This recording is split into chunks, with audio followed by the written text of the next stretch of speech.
بچپن سے لے کر لڑکپن تک، اور لڑکپن سے لے کر جوانی تک، اور جوانی سے لے کر بڑھاپے تک، اور بڑھاپے سے لے کر موت تک تو نے زندگی کیسے گزاری، پوری زندگی کے بارے میں سوال کیا جائے گا، پوچھا جائے گا، اور اس سوال کا جواب دینا پڑے گا۔ جو دے گا وہ کامیاب ہو جائے گا، اور جو نہیں دے سکے گا وہ ناکام ہو جائے گا۔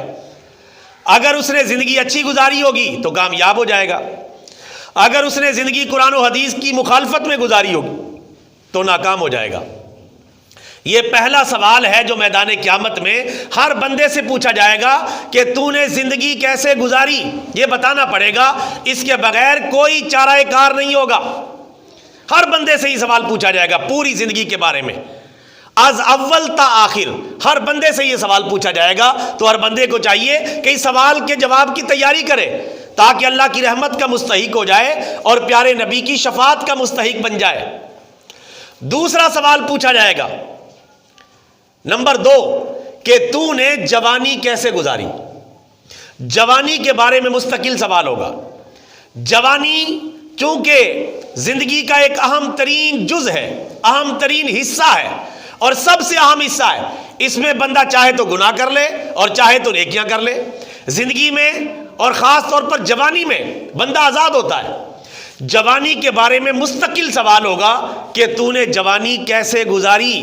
اپنی جوانی کے بارے میں بتانا پڑے گا کہ اپنی جوانی تو نے بد نظری اور بد نگاہی کرتے ہوئے گزاری، فلمیں ڈرامے دیکھتے ہوئے گزاری، گانے باجے سنتے ہوئے گزاری، یوٹیوب پر، فیس بک پر، انسٹاگرام پر، گوگل پر اور دیگر اپلیکیشنز جو ہیں ان پر آوارہ گردیاں کرتے ہوئے زندگی گزاری ہے، یا قرآن و سنت کے مطابق گزاری ہے۔ نوجوان نسل بیدار ہو جائے، خبردار ہو جائے۔ نوجوانوں سے بطور خاص، چاہے مردیں چاہے عورتیں، نوجوانوں سے یہ پوچھا جائے گا کہ تم نے جوانی کیسے گزاری۔ یہ بتانا پڑے گا کہ جوانی میں تم نے قرآن و سنت کی پابندی کی، اللہ کو راضی کیا، یا قرآن و سنت کی مخالفت کی اور شیطان کو راضی کیا۔ یہ دوسرا سوال ہے جو میدان قیامت میں ہر بندے سے پوچھا جائے گا کہ تم نے جوانی کیسے گزاری۔ جوانی کے بارے میں مستقل سوال ہے۔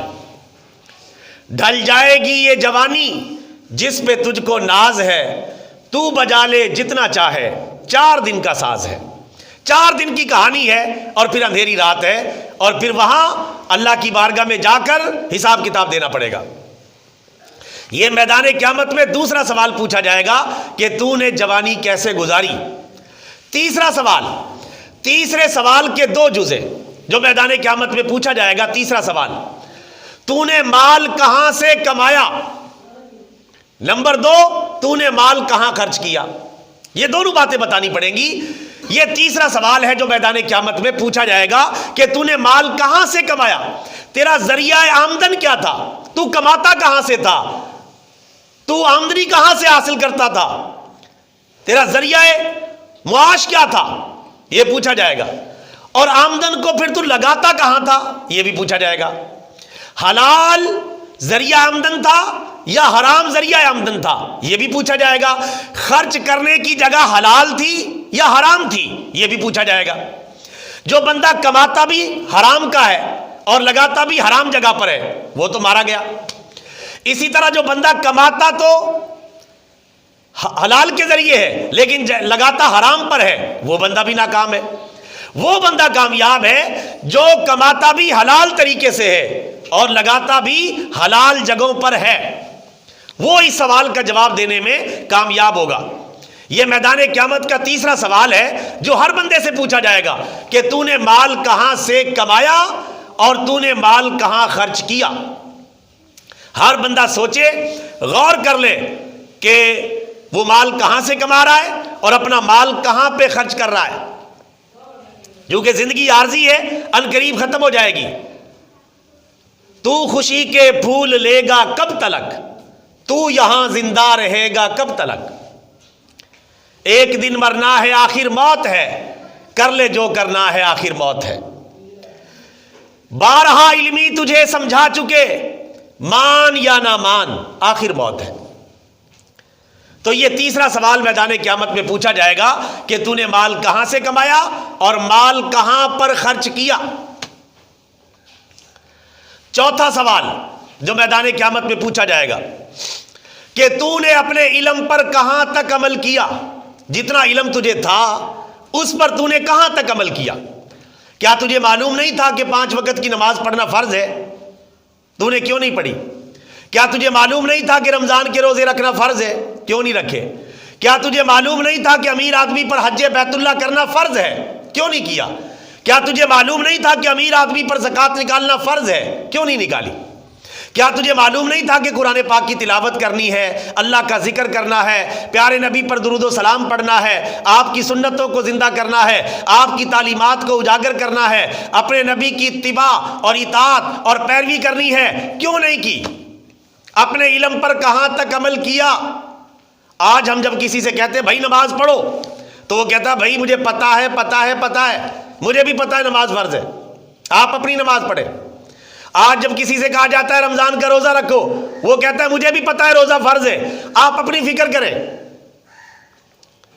یہ پتہ ہے تو پھر عمل کیوں نہیں ہے؟ جب پتہ ہے نماز پڑھنا فرض ہے تو پھر پڑھے، جب پتہ ہے قرآن پاک پڑھنا ہے تو پھر پڑھے، جب پتہ ہے رمضان کے روزے رکھنا فرض ہے تو پھر رکھے۔ یہ پتہ ہے کہہ کے اور بے عملی کرنا اور عمل نہ کرنا، یہ غفلت کی انتہا ہے۔ علم بھی ہے، پتہ بھی ہے، لیکن پھر بھی دین پر عمل نہیں کر رہا۔ اسی کے بارے میں تو چوتھا سوال ہے میدان قیامت میں کہ تو نے اپنے علم پر کہاں تک عمل کیا، یہ بتانا پڑے گا میدان قیامت میں، اس کے بغیر جان نہیں چھوٹے گی۔ تو میرے بھائیوں، میدان قیامت کے یہ 4 سوالات ہیں۔ کتنے سوالات ہیں؟ 4 سوالات ہیں۔ قبر میں بھی 4 سوالات پوچھے جائیں گے، میدان قیامت میں بھی 4 سوالات ہیں۔ کل یہ 8 سوالات ہیں۔ جو ان 8 سوالات کے جوابات دینے میں کامیاب ہو گیا وہ واقعتاً کامیاب ہو گیا۔ قبر میں بھی 4 سوالات پوچھے جائیں گے۔ جب بندے کو دفن کر کے آ جائیں گے اس سے 4 سوال پوچھے جائیں گے، تیرا رب کون ہے، تیرا نبی کون ہے، تیرا دین کیا ہے۔ اور چوتھا سوال پوچھا جائے گا جس نے سوالوں کے صحیح جواب دے دیے کہ تو نے ان سوالوں کا صحیح جواب کیسے دے دیا؟ وہ بتائے گا کہ میں قرآن کو پڑھتا رہا، اس پر ایمان لایا، اس پر عمل کرتا رہا، اس لیے میں نے ان سوالوں کے صحیح جواب دے دیے۔ اور جو قبر کے ان 3 سوالوں کے صحیح جواب نہیں دے سکے گا، یہ نہیں بتا سکے گا کہ میرا رب کون ہے، میرا نبی کون ہے، میرا دین کیا ہے، اس سے پوچھا جائے گا اس کی وجہ، علت، سبب کیا ہے کہ تو سوالوں کے صحیح جواب نہیں دے سکا۔ وہ کہے گا میں نہ تو قرآن پر ایمان لایا، نہ میں نے اس کو پڑھا، نہ اس کو سمجھا، اور نہ اس پر عمل کیا، اس لیے میں سوالوں کے صحیح جواب نہیں دے سکا، ناکام ہو جائے گا۔ تو یہ قبر کے 4 سوالات ہیں اور چاروں کے چاروں لازمی ہیں۔ اور میدان قیامت کے بھی 4 سوالات ہیں، چاروں کے چاروں لازمی ہیں۔ تو یہ کل 8 سوالات ہیں، 4 قبر کے اور 4 میدان قیامت کے۔ ان 8 سوالات کے جوابات کی تیاری جس کی مکمل ہے وہ جنت میں جانے میں کامیاب ہو جائے گا، اور جس کی تیاری نامکمل ہے وہ پھنس جائے گا، کیونکہ جنت تک جو راستہ جاتا ہے وہ جہنم سے ہو کر جاتا ہے۔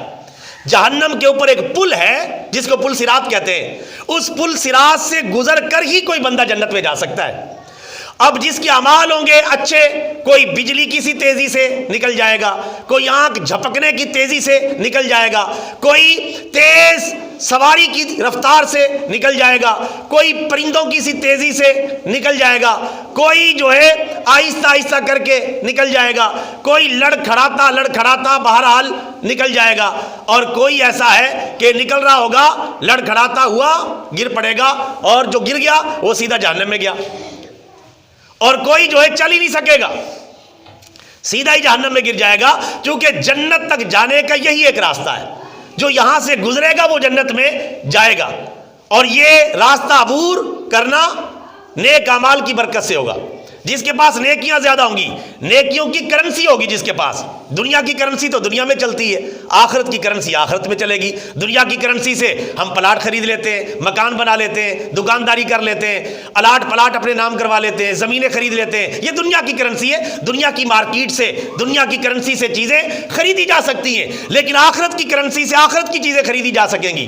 آخرت کی نیکیاں حاصل ہوں گی۔ آخرت کی کرنسی کیا ہے؟ 5 وقت کی نماز پڑھنا آخرت کی کرنسی ہے، رمضان کا روزہ رکھنا آخرت کی کرنسی ہے، زکوٰۃ دینا آخرت کی کرنسی ہے، حج بیت اللہ کرنا آخرت کی کرنسی ہے، عمرہ کرنا آخرت کی کرنسی ہے، صدقہ و خیرات کرنا آخرت کی کرنسی ہے، اللہ کا ذکر کرنا آخرت کی کرنسی ہے، پیارے نبی پر درود پڑھنا آخرت کی کرنسی ہے، قرآن پاک کی تلاوت کرنا آخرت کی کرنسی ہے، صدقہ و خیرات کرنا، توبہ و استغفار کرنا اور نیک اعمال کرنا، یہ سب آخرت کی کرنسی ہے۔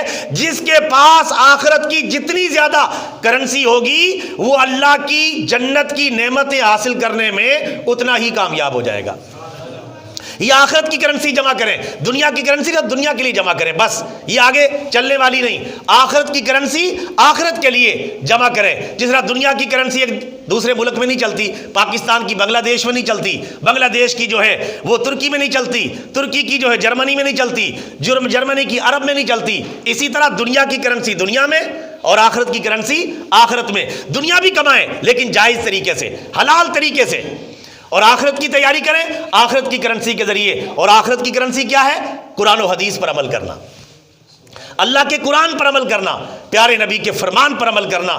یہی راستہ ہے جو سیدھا جنت کی طرف جاتا ہے، اس کے علاوہ کوئی شارٹ کٹ راستہ نہیں ہے۔ میں ادھر سے گزر جاؤں گا، ادھر سے گزر جاؤں گا، ادھر سے نکل جاؤں گا، کوئی راستہ نہیں۔ جنت تک جانے کا ایک ہی راستہ ہے، وہ اللہ کے قرآن کا راستہ ہے اور پیارے نبی کے فرمان کا راستہ ہے۔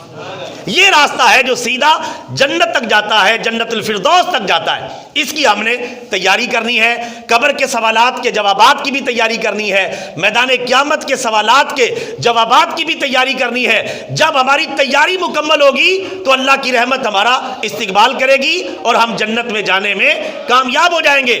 اور خدا نہ خواستہ اگر ہم نے قرآن و سنت کی پابندی نہ کی تو پھر ہم عذاب قبر کا شکار ہو سکتے ہیں، میدان قیامت میں ناکام ہو سکتے ہیں اور اللہ تعالیٰ کی جہنم میں جا سکتے ہیں۔ مرنے کے بعد 2 ہی جگہ ہیں، یا جنت ہے یا دوزخ ہے۔ جو جنت میں چلا گیا وہ کامیاب ہو گیا اور جو جہنم میں چلا گیا وہ مارا گیا، چونکہ جہنم اللہ کا قید خانہ ہے اور جنت اللہ تعالیٰ کا مہمان خانہ ہے۔ لہٰذا جو جنت میں گیا وہ کامیاب اور جو جہنم میں گیا وہ ناکام اور نامراد ہو گیا۔ دنیا کے لیے اتنا سوچیں جتنا دنیا میں رہنا ہے، اور آخرت کے لیے اتنا سوچیں جتنا آخرت میں رہنا ہے۔ اللہ سے دعا ہے اللہ تعالی ہم سب کو عمل کی توفیق عطا فرمائے۔ دانا کے لیے کافی ہے ایک لفظ نصیحت، ناداں کے لیے کافی نہیں۔ دفتر نہ رسالہ۔ وآخر دعوایا ان الحمد للہ رب العالمین۔